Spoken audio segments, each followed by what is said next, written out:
Greetings, dear friends. Today I am going to discuss about chemical coordination in vertebrates. The major topic that will include the subtopics like coordination of body functions by chemical messengers, classification of hormones based on chemical structure, कि उनका chemical structure क्या है और उनकी classes कौन से हैं, and synthesis of hormones, hormones कैसे synthesize होते हैं, इसके पीछे mechanism क्या है, what triggers the synthesis of hormones, and transport of hormones in the blood, mechanism of hormone action, glands in vertebrates other than humans, and human endocrine system. The first topic that I am going to discuss is coordination of body functions by chemical messengers. So there are many chemical messengers, but here I will be discussing the main chemical messengers. The first one is neurotransmitters. So these chemical messengers control nerve cells functions as they are released by axon terminals. Axon terminal से ये release होते हैं जो कि neurons के होते हैं, and they are released into the synaptic junctions. And what is the other chemical messenger? Endocrine hormones.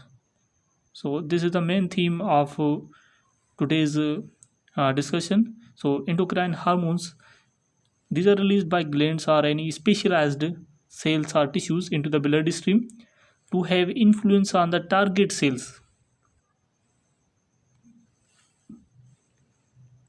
And the third one is neuroendocrine hormones. So here you can find two parts of this word. So you can see here neuroendocrine hormones. In the first part of it there is the word neuro, and in the second part of it there is the word endo. It means that it plays both roles. The first role is of a neural role and the other is of endocrine role. So such hormones are known as neuroendocrine hormones. So they are secreted by neurons into the bloodstream.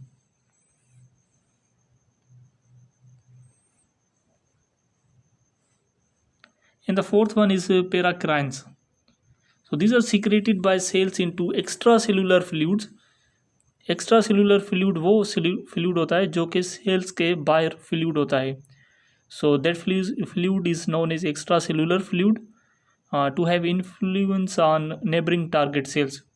तो paracrine वो chemicals होते हैं, या or you can say that वो hormones होते हैं जो कि एक सेल्स के अंदर प्रोड्यूस होते हैं, and they have influence on other target cells which are their neighboring cells.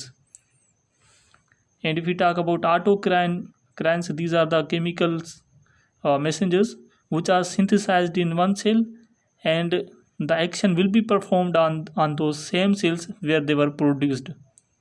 तो पैराक्राइन एंड ऑटोक्राइन में ये फंक्शन है कि अगर पैराक्राइन किसी भी सेल में प्रोड्यूस हो रहा है into the extracellular fluid, so उनका इन्फ्लुएंस, उसका असर नेबरिंग सेल्स के टारगेट सेल्स पर होगा. और ऑटोक्राइन जहाँ पर वो जिस सेल्स के अंदर वो पैदा होते हैं तो उसी सेल के अंदर वो अपना फंक्शन परफॉर्म करते हैं. So such chemical messengers are known as autocrines. Cytokines are chemicals that may function as autocrines, paracrines and endocrine hormones. तो साइटोकाइन्स के तीन ही रोल होते हैं. They may perform the role of autocrines, paracrines, or endocrine hormones. Leptin produced by adipocytes is an example of cytokine hormone. तो अगर हम leptin का example लें, ये एडिपोसाइट्स सेल से बनते हैं. So these are the examples of cytokine hormone. Other examples of cytokine include interleukins and lymphokines जो कि सीक्रेट होते हैं through helper cells, and those lymphokines act upon other cells of immune system.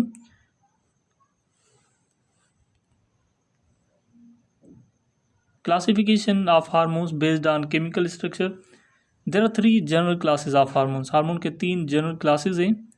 The first one is of peptide class, as they are chiefly made of proteins or polypeptides. So that's why such hormones are known as peptides. The hormone secreted by following glands are peptide hormone such as, ये जो glands हैं pituitary gland है and pancreas, parathyroid gland, and many others including calcitonin and hormones of hypothalamus, heart, stomach, and small intestine, as well as kidney. So all of those are peptide hormones.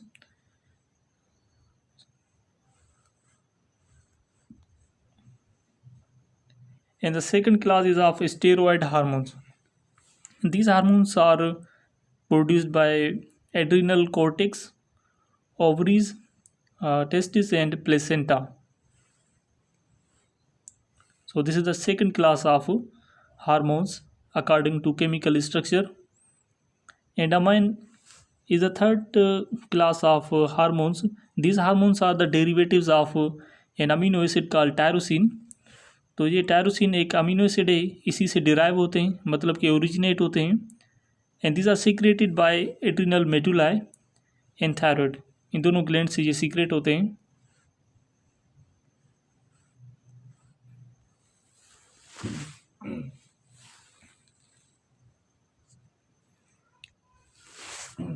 Synthesis of hormones.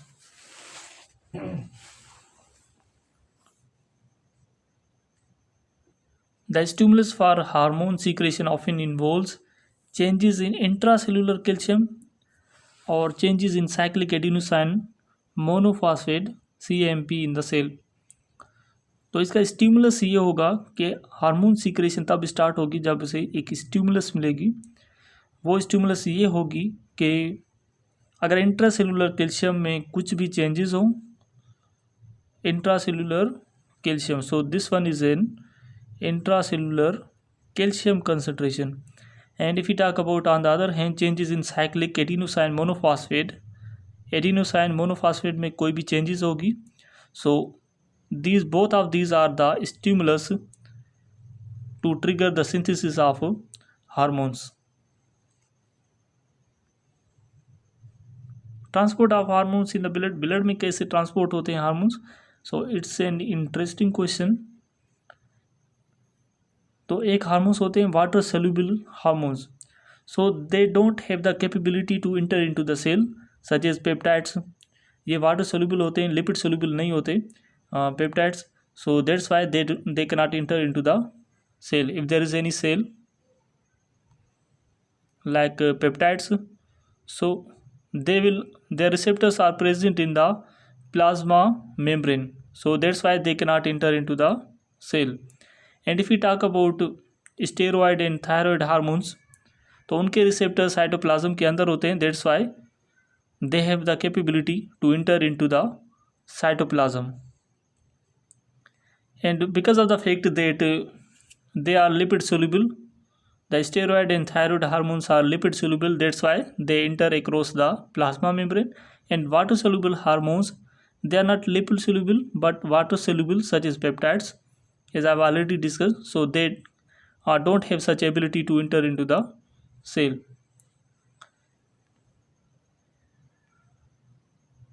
%10 of steroids and thyroid hormones remain free in plasma. अगर हम percentage की बात करें तो steroid और thyroid hormones की 10% जो होते हैं वो प्लाज्मा में फ्री होते हैं.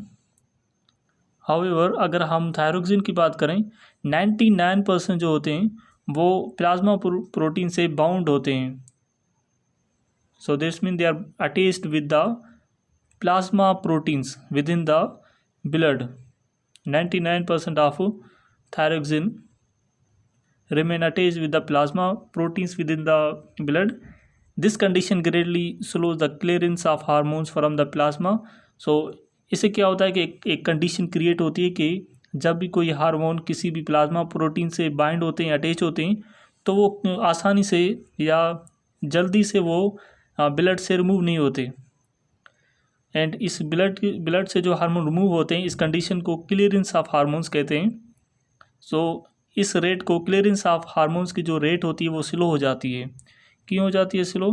Because those hormones are attach with plasma proteins.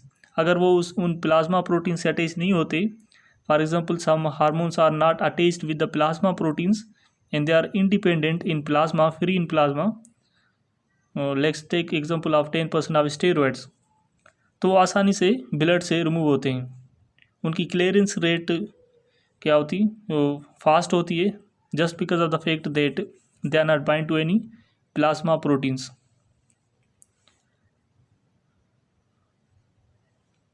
And you can see here in the diagram, hormone travels in blood stream throughout the body. Endocrine cells secrete hormone into the blood stream. सबसे पहले वो blood stream में hormone secrete करते हैं. They travels into the target cells through the blood stream and ultimately into the target sales.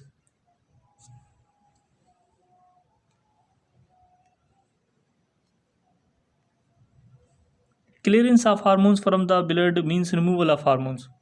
As I have already described this, कि clearance of hormones का मतलब ये है कि जो हार्मोन से उसके रिमूवल को, उसके ब्लड से रिमूवल को हम कहते हैं clearance of hormones.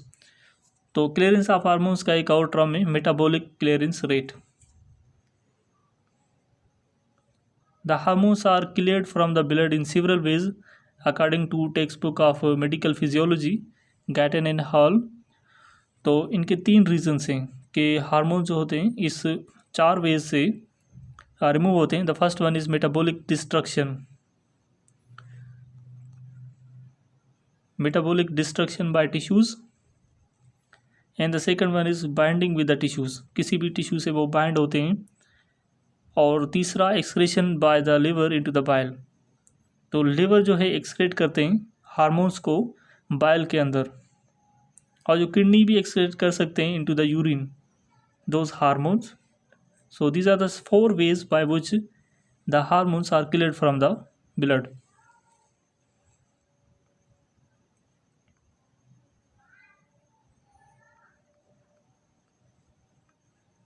mechanism of hormone action. Step 1, hormone action का मैकेनिज्म क्या है कि हार्मोन कैसे एक्शन परफॉर्म करते हैं. स्टेप 1, फर्स्ट ऑफ ऑल क्या होता है, the hormone binds to a specific receptor.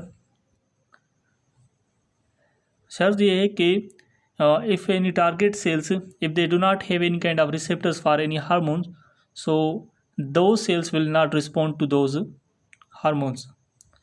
कोई भी सेल हो, उसके ऊपर इन्फ्लुएंस पैदा करने के लिए हार्मोन्स के लिए रिसेप्टर्स का होना ज़रूरी है.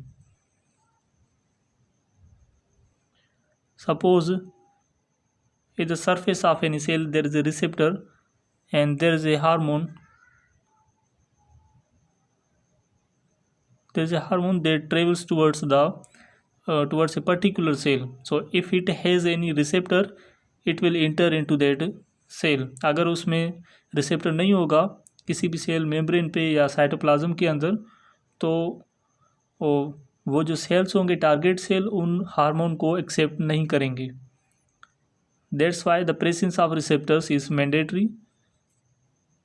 So this is the first step, and the second step is that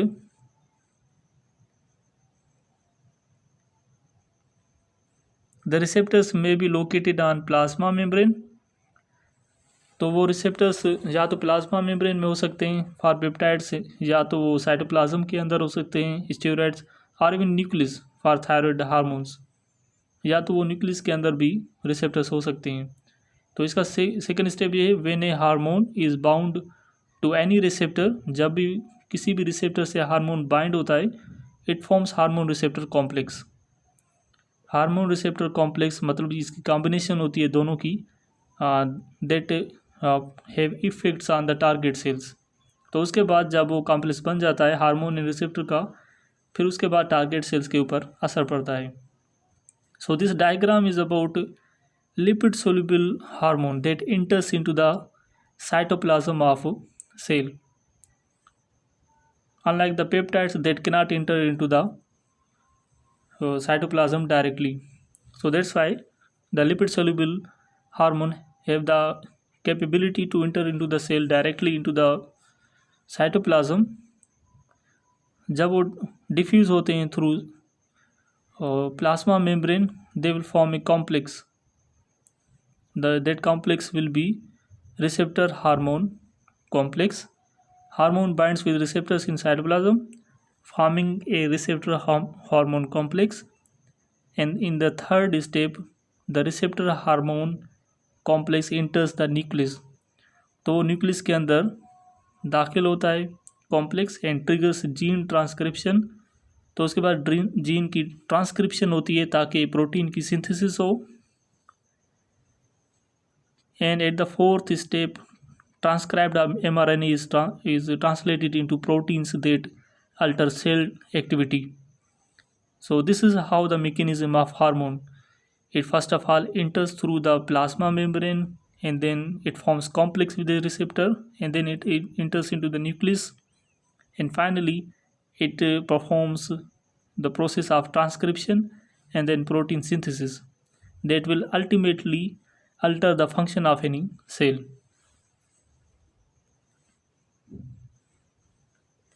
Glands in vertebrates other than humans. Interrenal gland. तो ये जो ग्लैंड्स मैं डिस्कस करने जा रहा हूँ, ये ह्यूमंस के अलावा जो भी एनिमल्स हैं उनके अंदर ये यूनिक ग्लैंड्स हैं. और those glands which are less developed in humans, like the first one is interrenal gland found in certain fishes like elasmobranchs, sharks, skates and rays. तो इन फिशेज में पाए जाते हैं. And amphibians and reptiles as well. So interrenal gland का function ये their function is like adrenal gland of a typical mammalian adrenal gland. So these are located between the midline of paired kidneys in fishes. And if we talk about uropygial और preen gland, तो ये preen gland ये सिर्फ और सिर्फ birds में होते हैं. It is a bilobed gland. इनके दो लॉब्स होते हैं, found at the tail base of most psittacine birds. बहुत से सिटासिन बर्ड्स में ये पाए जाते हैं प्रीन ग्लैंड्स. तो इनका फंक्शन ये होता है कि वो उनके फीदर्स को ऑयली अपीयरेंस मेंटेन करते हैं. It drains into a single papillae at the base of the tail. Normally, the gland is easily expressed and secretes a clear oily fluid to make their feathers waterproof. और उनके feathers waterproof होते हैं as in ducks, ताकि जो ducks हैं वो आसानी से फ्लोट कर सकें.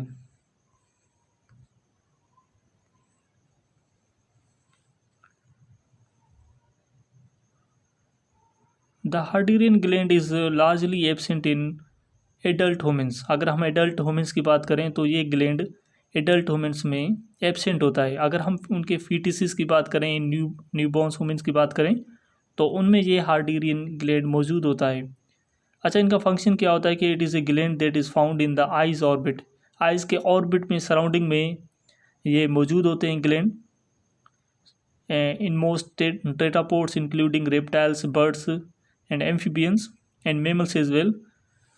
So particularly in animals having nictitating membrane. तो उन एनिमल्स में जिसमें nictitating membrane मौजूद होता है तो उनमें ये ग्लैंड कॉमन है.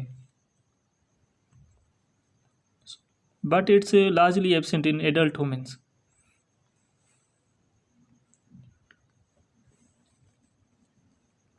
Nictitating membrane is absent in humans. तो ये ह्यूमंस में एब्सेंट है. बट अगर हम इनके रेमिनेंट की बात करें, however it is a fold of conjunctive of plica semilunaris in the inner corner of the hominae. Hominae के इनर कॉर्नर पर एक स्ट्रक्चर पाया जाता है conjunctiva that has specific name called plica semilunaris. तो ये एक वेस्टिजियल स्ट्रक्चर है. वेस्टिजियल मतलब कि किसी भी अभी काम का नहीं, इसका कोई भी स्पेसिफिक फंक्शन नहीं है. So that's why it is a remnant of nictitating membrane, but nictitating membrane is entirely absent in human beings.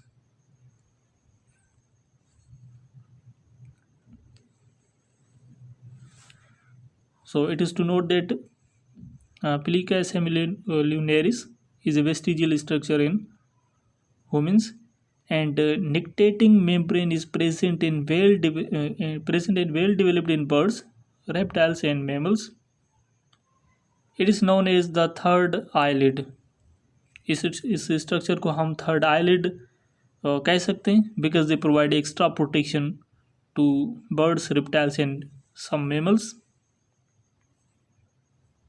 Bursa fabrices, as I have in the previous lesson I have discussed about it. So these are found in birds for their immunity. Apart from that, anal glands are well developed in cats and dogs to mark their territory. It is a type of scent gland. तो ये एक scent gland का किस्म है. So anal glands, although these are also present in human beings, but those are less developed in humans. But if we talk about cats and dogs, तो इनमें well developed होते हैं. क्यों होते हैं? ताकि वो अपने टेरिटरी को मार्क करें, अपनी जो भी उनका खिता होता है, अपना हैबिटाट होता है, उन्हें मार्क करते हैं ताकि दूसरे इंट्रूडर्स या दूसरे एनिमल्स उनकी टेरिटरी के अंदर दाखिल नहीं हो. So that's why these are present in some cats and dogs.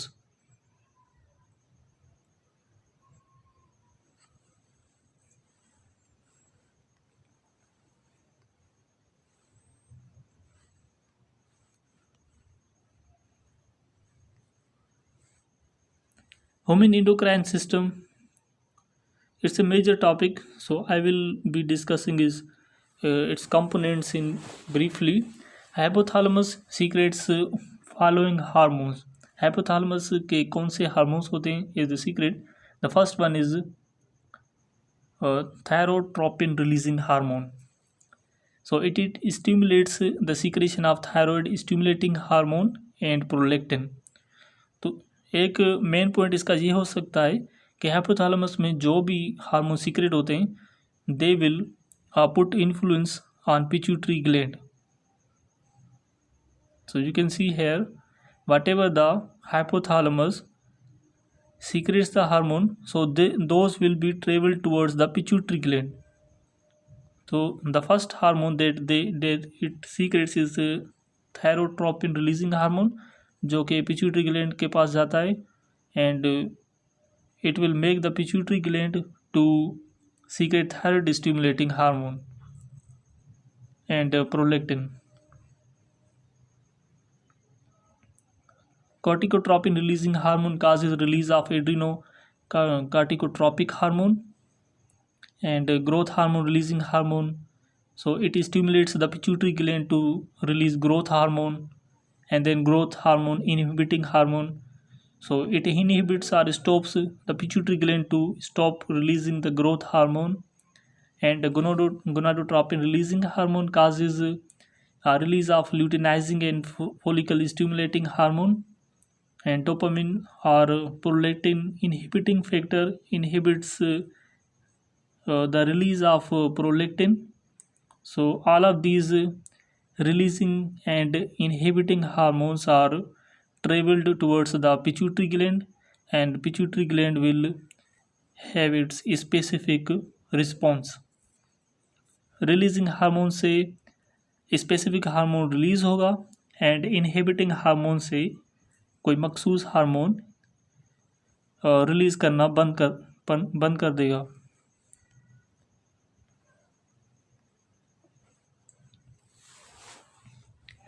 Anterior pituitary gland secretes following hormones like growth hormone stimulates protein synthesis and overall growth of the most cells and tissues. तो growth hormone क्या करते हैं कि वो protein synthesis की rate को बढ़ाते हैं ताकि ग्रोथ एंड ऑर्गेनिज्म की साइज में इंक्रीज हो. And thyroid stimulating hormone stimulate synthesis and secretion of thyroid hormones like thyroxine which we call T4 and triiodothyronine which is known as T3. Adrenocorticotropic hormone stimulates synthesis and secretion of cortical hormones such as cortisol, androgens, and aldosterone. Prolactin, तो ये चौथा hormone है जो कि anterior pituitary gland secret करते हैं. Promote secretion of milk in mammary glands. Follicle stimulating hormone FSH, briefly it is called, causes growth of follicles in ovaries and sperm maturation in Sertoli cells of testis. तो testis के अंदर सर्टोलाइज sales होते हैं जिसके अंदर sperm की maturation होती है. It is because of the presence of FSH hormone. और जो फॉलिकल्स की ग्रोथ होती है with in ovaries, it is also carried out by FSH. Luteinizing hormone, it stimulates testosterone synthesis in Leydig cells of testis. It stimulates ovulation, और इनका दूसरा function ये होता है कि ओवुलेशन को स्टिमुलेट करते हैं, the release of eggs and formation of corpus luteum. Corpus luteum की डेवलपमेंट या फॉर्मेशन में भी हेल्प करते हैं. And synthesis of estrogen, estrogen की प्रोडक्शन में भी हेल्प करते हैं. And progesterone in ovaries. Other human endocrine glands like posterior pituitary glands, तो इनके दो हार्मोन्स हैं, interior anti diuretic hormone and oxytocin. The first one is anti diuretic hormone जिसे हम वेसोप्रेसिन भी कहते हैं. This hormone increases water reabsorption in the kidneys. तो इसका फंक्शन क्या होता है कि वाटर को रीअब्जॉर्ब करने में हेल्प करती है किडनीज में. तो जो भी लूज होता है किडनी में उसे रीअब्जॉर्ब करने में ये हार्मोन हेल्प करता है. And causes vasoconstriction and blood and increased blood pressure, और ब्लड प्रेशर को इंक्रीज करते हैं. Oxytocin stimulates milk ejection from mammary glands and uterine contraction. Thyroid gland secretes 3 hormones like thyroxine and triiodothyronine. It increase both of these hormones increase the rates of chemical reactions in most cells, hence increasing body's metabolic rate. Calcitonin promotes deposition of calcium in bones and decreases extracellular fluid calcium ion concentration.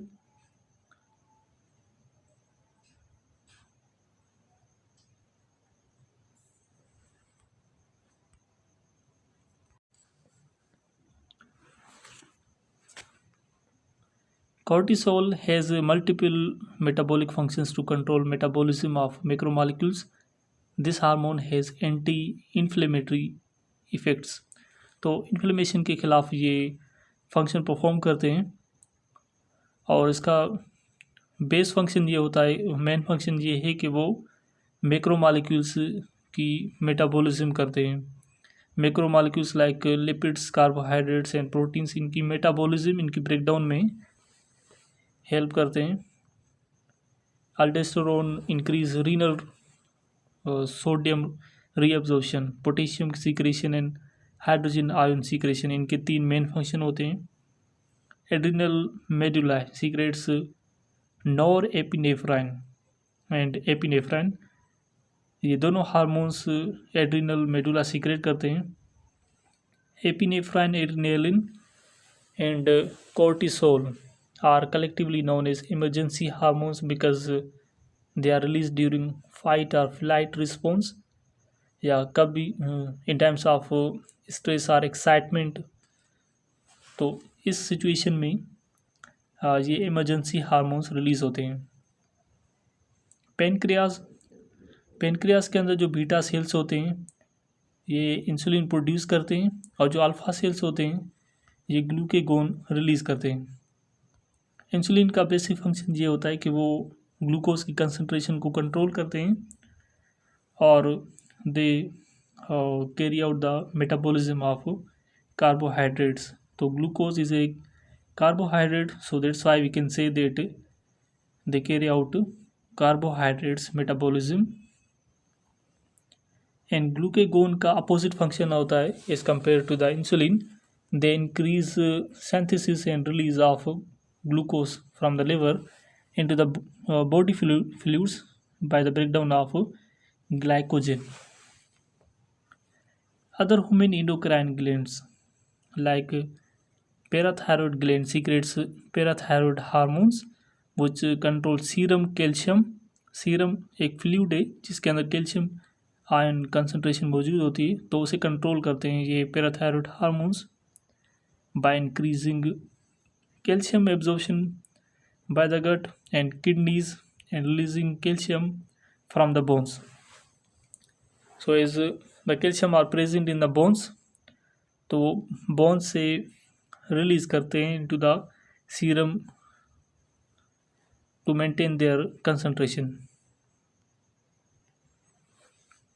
Testis secretes testosterone that promotes the development of male reproductive system. तो इस hormone का function ये होता है कि वो male secondary sexual characters को produce करने में हेल्प करती है, like beard, moustache, increased muscle mass and deepening of voice. Ovaries, as it is present in female reproductive system, it secretes following two hormones. The first one is estrogen. It promotes growth and development of female reproductive system, mammary glands, female secondary sexual characteristics, and progesterone. On the other hand, it is a second hormone produced by ovaries. It stimulates secretion of uterine milk by the uterine endometrial gland.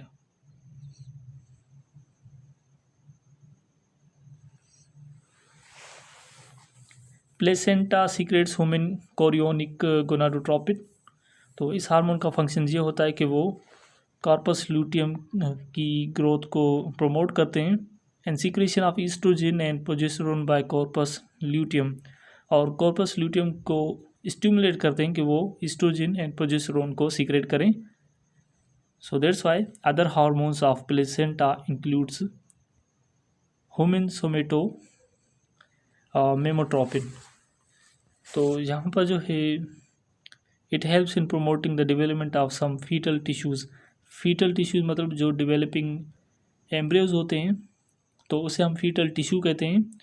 तो उनकी उन tissues की development में ये hormone role play करते हैं. Hormone that is known as human somatotropin. Progesterone and estrogen as well. तो ये भी हार्मोन्स हैं जो कि प्लेसेंटा और थ्रू कॉर्पस ल्यूटियम से ये प्रोड्यूस होते हैं. अच्छा, हार्ट एक हार्मोन रिलीज करते हैं, that is atrial natriuretic peptide to increase sodium excretion by kidneys. तो ये ब्लड प्रेशर को रिड्यूस करते हैं. And stomach secretes gastrin to stimulate hydrogen chloride या हाइड्रोक्लोरिक एसिड को सीक्रेट करने में हेल्प करते हैं through parietal cells. Other human endocrine glands include kidney. तो किडनी के अंदर कुछ ऐसे टिश्यूज़ होते हैं, endocrine tissues. They secrete hormones like renin that catalyzes conversion of angiotensinogen to angiotensin 1 that acts as enzyme, जो कि एंजाइम का फंक्शन परफॉर्म करते हैं.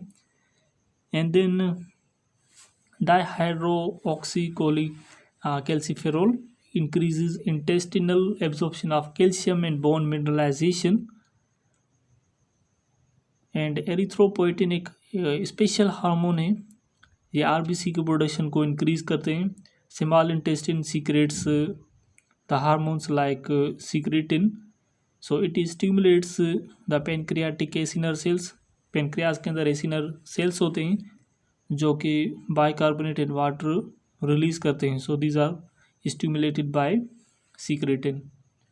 And cholecystokinin, so these are also secreted by small intestine, stimulates gallbladder and contraction and release of pancreatic enzymes. And then adipocytes, जो कि fat cells होते हैं, they secrete leptin that inhibits appetite and stimulates thermogenesis. I thank you.